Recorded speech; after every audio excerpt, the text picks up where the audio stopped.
Sun travels வடமாகாணத்தில் சட்டபூர்வமான அனுமதியுடன் இயங்குகின்ற visa consultants and ticket agent. உங்கள் பெறுமதியான கடவுச்சீட்டுகள், ஆவணங்கள் போன்றவற்றுக்கு பாதுகாப்பான அனுமதி பெற்ற நிறுவனம் சன் டிராவல்ஸ்.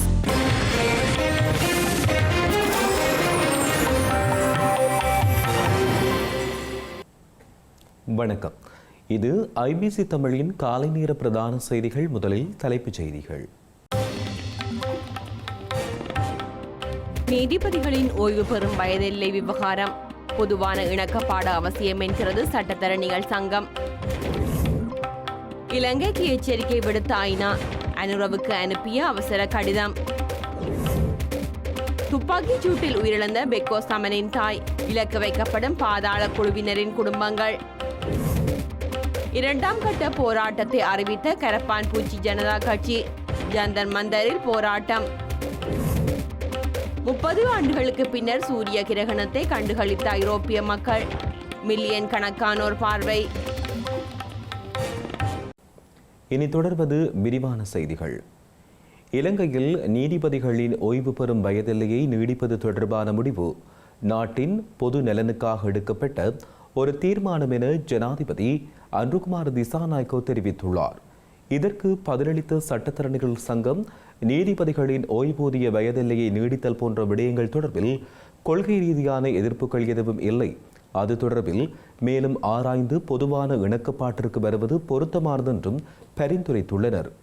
ஸ்ரீலங்கா ஜனாதிபதி அனுரகுமார் திசாநாயக்கவுக்கும் இலங்கை சட்டத்தரணிகள் சங்கத்திற்கும் இடையிலான சந்திப்பு நேற்று பிற்பகல் ஜனாதிபதி அலுவலகத்தில் இடம்பெற்றுள்ளது. ஒரு மணித்தியாலத்திற்கு மேலாக நடைபெற்ற கலந்துரையாடலில் நீதிபதிகளின் ஓய்வூதிய வயதெல்லையை நீடிப்பது தொடர்பான 22வது அரசியலமைப்பு திருத்தம் தொடர்பில் கவனம் செலுத்தப்பட்டுள்ளது. அது குறித்து இலங்கை சட்டத்தரணிகள் சங்கத்தின் கருத்துக்களும் ஆலோசனைகளும் முன்வைக்கப்பட்டுள்ளன. முன்வைக்கப்பட்ட அனைத்து கருத்துக்கள் குறித்தும் கவனம் செலுத்திய ஜனாதிபதி அது தொடர்பில் அரசாங்கத்தின் நிலைப்பாடு மற்றும் நீதிமன்ற கட்டமைப்பு மேம்பாட்டுக்காக அரசாங்கம் திட்டமிட்டுள்ள நடவடிக்கைகள் குறித்தும் விளக்கம் அளித்தார். நீதியை நிலைநாட்டும் செயற்பாடானது நீதிமன்றங்களால் மாத்திரம் இடம்பெறுவதில்லை என்று சுட்டிக்காட்டிய ஜனாதிபதி, அது விசாரணைகள், வழக்கு தாக்கல், நீதிமன்றம் ஆகிய அனைத்து துறைகளையும் உள்ளடக்கிய ஒருங்கிணைந்த செயற்பாடாகும் என்றும் கூறியுள்ளார். அந்த செயற்பாடுகளை வலுப்படுத்துவதற்காக சட்டமாதிபர் திணைக்களம், லஞ்சம் மற்றும் ஊழல் ஆணைக்குழு, ஸ்ரீலங்கா காவல்துறை மற்றும் அரசாங்க பகுப்பாய்வாளர் திணைக்களம் ஆகிய நிறுவனங்களின் மனித வளத்தை அதிகரிக்க அரசாங்கம் நடவடிக்கை எடுத்து வருவதாகவும் அவர் குறிப்பிட்டார். மேலும்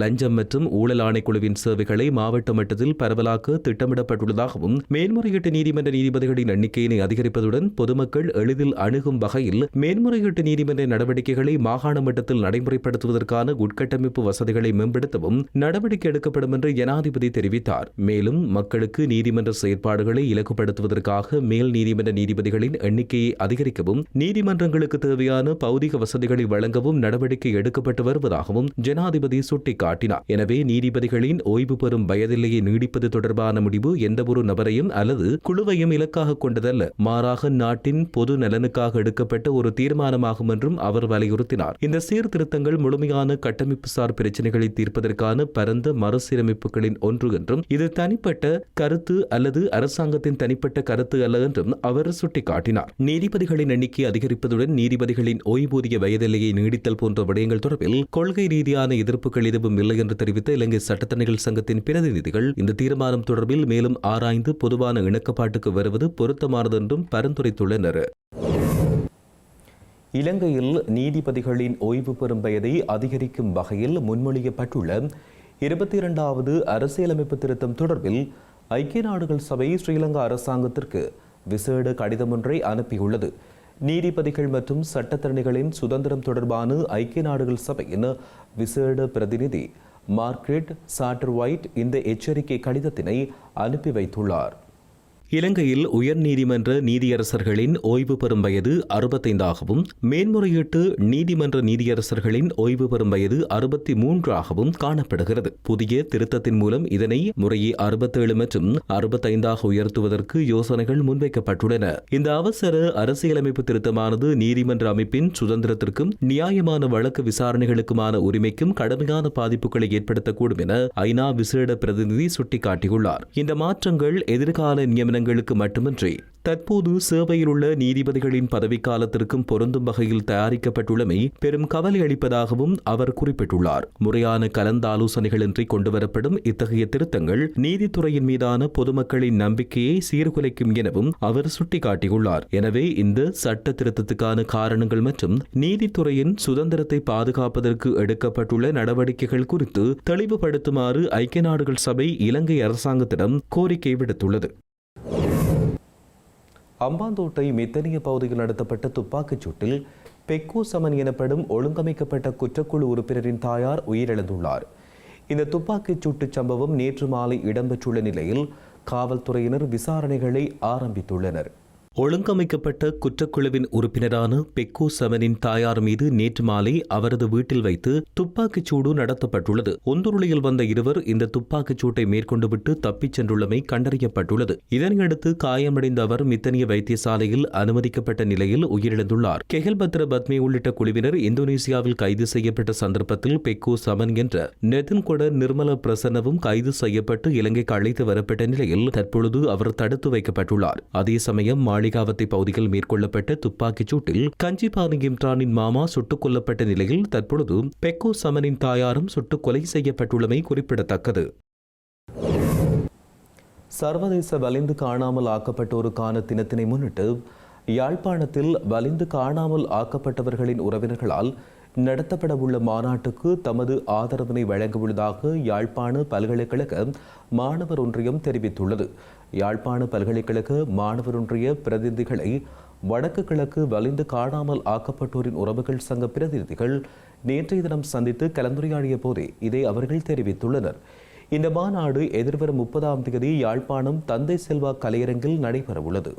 வலிந்து காணாமல் ஆக்கப்பட்டோர் தினத்தினை முன்னிட்டு எதிர்வருகின்ற 30ஆம் திகதி யாழ்ப்பாணத்தின் தந்தை செல்வா அரங்கிலே வடக்கு கிழக்கு இணைந்த வலிந்து காணாமல் ஆக்கப்பட்டோர் சங்கத்தினரால் தங்களுக்கான நீண்ட காலமாக நீதி கிடைக்காததனால் அதனை வலியுறுத்தி பாரிய ஒரு மாநாடு மேற்கொள்ளப்பட இருக்கின்றது.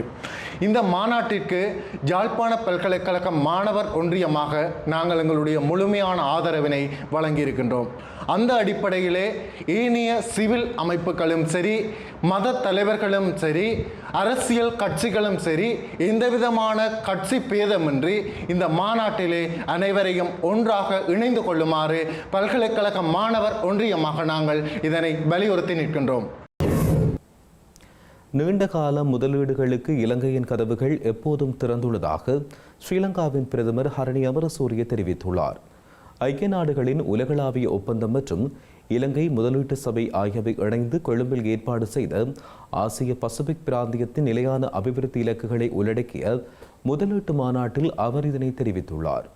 இலங்கையில் நிலையான அபிவிருத்தி இலக்குகளை அடைவதற்கு அரசாங்கத்தினால் மட்டும் தனியாக செயற்பட முடியாதென்றும் அதற்கு அரச, தனியார் மற்றும் குடிசார் சமூகத்தினர் இணைய வேண்டும் என்றும் ஸ்ரீலங்காவின் பிரதமர் ஹரணி அமரசூரிய சுட்டிக்காட்டியுள்ளார். தற்பொழுது வளர்ந்து வரும் நாடுகளில் ஆண்டு நிதி பற்றாக்குறை 2.5 முதல் 4 டிரில்லியன் டாலர்களாக உள்ளதோடு ஆசிய பசிபிக் பிராந்தியத்தில் 1.5 டிரில்லியன் டாலர்களாக உள்ளதாகவும் அவர் கூறியுள்ளார். சவாலான காலத்திற்கு பின்னர் இலங்கை பொருளாதாரத்தை ஸ்திரப்படுத்தி மீண்டும் கட்டியெழுப்பப்பட்டு வருவதாக தெரிவித்துள்ள பிரதமர் 2025ஆம் ஆண்டில் நாடு 5% பொருளாதார வளர்ச்சியை பதிவு செய்துள்ளதாகவும் உள்நாட்டு உற்பத்தி 108.8 பில்லியன் டாலர்களாக உயர்வடைந்து தனிநபர் வருமானம் $5,000 தாண்டியுள்ளதாகவும் அவர் குறிப்பிட்டுள்ளார்.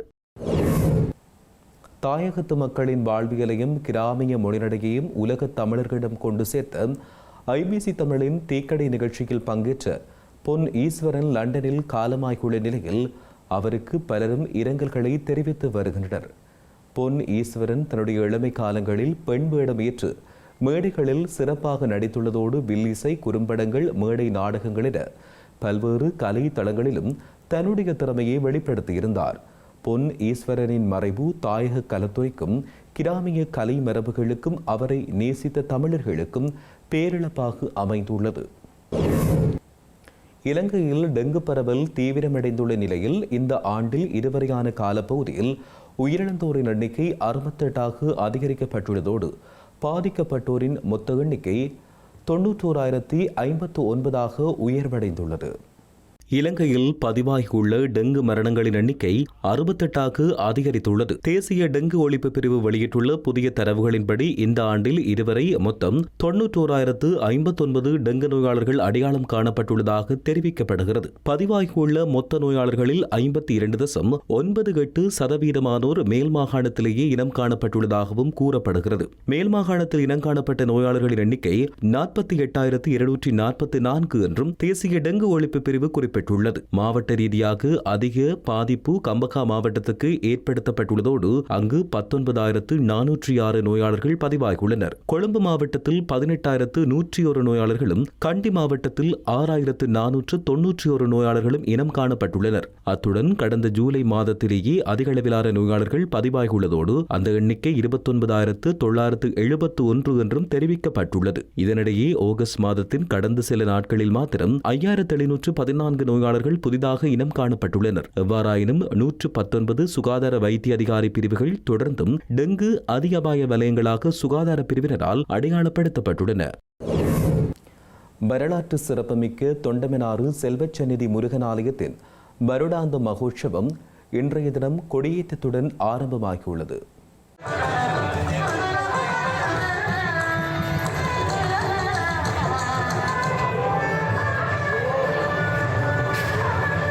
தொண்டமனாறு செல்வசந்நிதி முருகன் ஆலயத்தின் கொடியேற்றம் இன்று அதிகாலை 1:45 மணியளவில் பக்தர்கள் புடை சூழ்ந்த நிலையில் இடம்பெற்றுள்ளது. இந்த நிகழ்வின் சிறப்பம்சமாக வள்ளிக்கொடி முளைத்தவை பக்தர்களிடையே பெரும் பரவசத்தை ஏற்படுத்தியுள்ளது.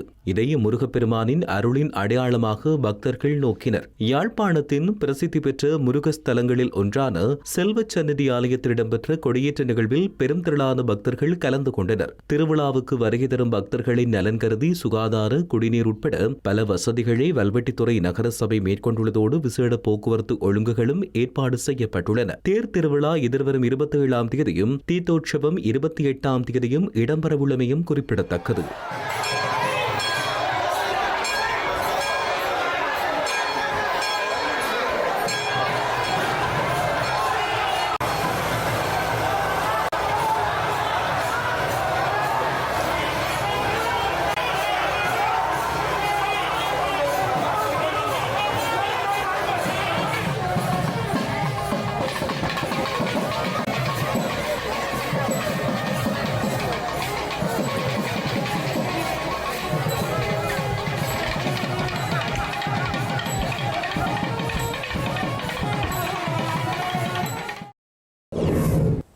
இலங்கை கடற்பரப்புக்குள் அத்துமீறி நுழைந்து கடற்றொழில் நடவடிக்கையில் ஈடுபட்டிருந்த இந்திய கடற்றொழிலாளர்கள் 9 பேர் கைது செய்யப்பட்டுள்ளனர். தலைமன்னார் உருமலை முனைக்கு அப்பால் உள்ள இலங்கை கடற்பரப்புக்குள் அத்துமீறி நுழைந்து சட்டவிரோத கடற்றொழில் நடவடிக்கையில் ஈடுபட்டிருந்த குற்றச்சாட்டில் 9 இந்திய கடற்தொழிலாளர்கள் கடற்படையினரால் கைது செய்யப்பட்டுள்ளனர். நேற்றிரவு முன்னெடுக்கப்பட்ட விசேட கண்காணிப்பு நடவடிக்கையின் பொழுதே இவர்கள் இவ்வாறு கைது செய்யப்பட்டுள்ளனர். சர்வதேச கடல் எல்லை கோட்டை தாண்டி இலங்கை கடற்பரப்புக்குள் நுழைந்து தடை செய்யப்பட்ட இழுவலை முறையில் கடற்தொழிலில் ஈடுபட்ட பொழுதே இந்திய இழுவை படகொன்றுடன் இவர்கள் கைது செய்யப்பட்டுள்ளனர். கைது செய்யப்பட்ட 9 கடற்தொழிலாளர்களும் அவர்களின் படகுடன் மேலதிக சட்ட நடவடிக்கைகளுக்காக மன்னார் கடற்றொழில் பரிசோதகரிடம் ஒப்படைக்கப்பட உள்ளனர்.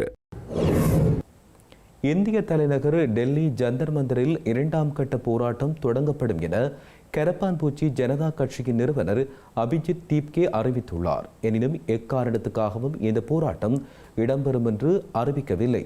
அதே நேரம் சுதந்திர தினம் முதல் கல்வி பிரச்சினைகளுக்கு முன்னுரிமை அளித்து நாடு தழுவிய அளவில் மக்களின் கருத்துக்களை கேட்கும் பிரச்சாரம் தொடங்கப்படும் என கரப்பான்பூச்சி ஜனதா கட்சியின் முதன்மை செய்தி தொடர்பாளர் ஜரோ தாஸ் குறிப்பிட்டுள்ளார். நீட் உள்ளிட்ட தேர்வு முறைகேடுகளை எதிர்த்து டெல்லி ஜந்தர் மந்தரில் கடந்த மாதம் கரப்பான்பூச்சி ஜனதா கட்சி நடத்திய போராட்டத்தின் காரணமாக தர்மேந்திர பிரதான் கல்வி அமைச்சர் பதவியிலிருந்து விலகியிருந்தமையும் குறிப்பிடத்தக்கது. 30 ஆண்டுகளுக்கு பின்னர் பிரித்தானியா, ஸ்பெயின் உள்ளிட்ட ஐரோப்பிய நாடுகளில் சூரிய கிரகணத்தை மக்கள் ஆர்வத்துடன் கண்டுகளித்தனர். இந்த சூரிய கிரகணத்தை மில்லியன் கணக்கான மக்கள் பார்வையிட்டனர்.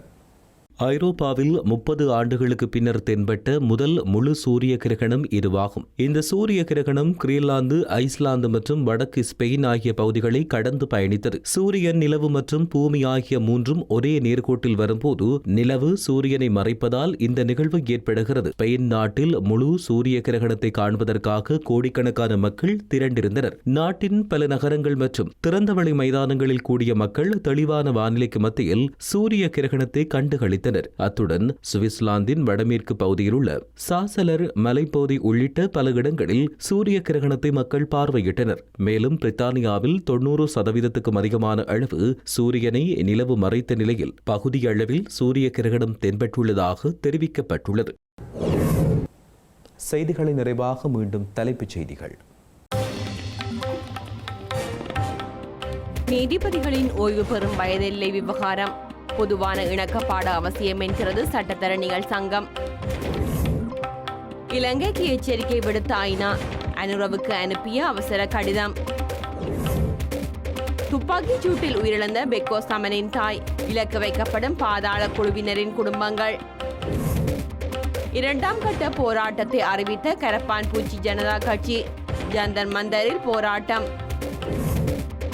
30 ஆண்டுகளுக்கு பின்னர் சூரிய கிரகணத்தை கண்டுகளித்த ஐரோப்பிய மக்கள், மில்லியன் கணக்கானோர் பார்வை. இத்துடன் IBC தமிழின் இன்றைய காலை நேர பிரதான செய்திகள் நிறைவடைகின்றன. உடனுக்குடன் நீங்கள் செய்திகளை அறிந்து கொள்ள ibctamil.com என்ற எமது இணையதளத்தினை பார்வையிடுங்கள். வணக்கம்.